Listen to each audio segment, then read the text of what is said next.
Good morning.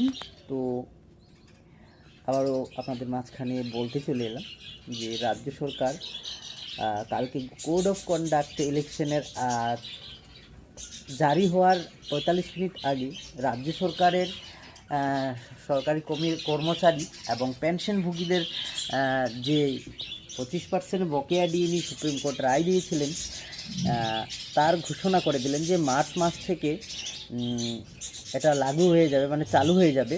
কিন্তু কোথায় দিয়েছিলেন? মুখ্যমন্ত্রীর এক্স হ্যান্ডেলে দিয়েছেন। নবান্নের কোনো নবান্ন থেকে কিন্তু কোনো নোটিফিকেশান জারি করা হয়নি।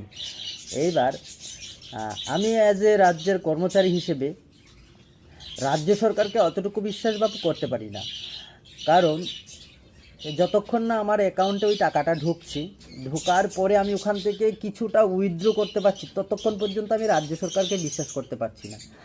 আর আমার মনে হয় রাজ্যের যারা সরকারি কর্মচারী পেনশনভোগীরা, ওনাদেরও মতামত আমার মতনই, কারণ যেই কোনো সময় এই রাজ্য সরকার পাল্টে খেয়ে যেতে পারে। কেন কি এটার নোটিফিকেশন জারি হয়নি। যেই রাজ্য সরকার সুপ্রিম কোর্টের অর্ডারকে চ্যালেঞ্জ করতে পারে, না মানে বাহানা করে এটার দিনের পর দিন অতিবাহিত করে যেতে পারে, সেই সরকারের হঠাৎ করে কর্মচারীদের প্রতি এত দরদ জাগতে পারে, এটা অকল্পনীয়, ভাবনারও অতীত। তো এই ধূপের একটা এক স্যান্ডেল পোস্টে কেউই প্রলোভিত হবেন না। আবার নতুন করে বলতে পারে যে কোড অফ কন্ডাক্ট যেহেতু চালু হয়ে গেছে, তার জন্য আমরা নোটিফিকেশন দিতে পারিনি আর টাকাটাও অ্যাকাউন্টে দিতে পারিনি, সরি ফর দ্যাট, ভোটটা কিন্তু আমাকে দিয়ে দিও। সো এই একটা এক স্যান্ডেল পোস্টে এত আনন্দ হওয়ার কিছু নেই। রাজ্য সরকারি কর্মচারীদের এবং পেনশনভোগীদের জন্য বলছি। তো ওই জিনিসটা মাথায় রাখুন, যতক্ষণ আপনার অ্যাকাউন্টে ওই টাকাটা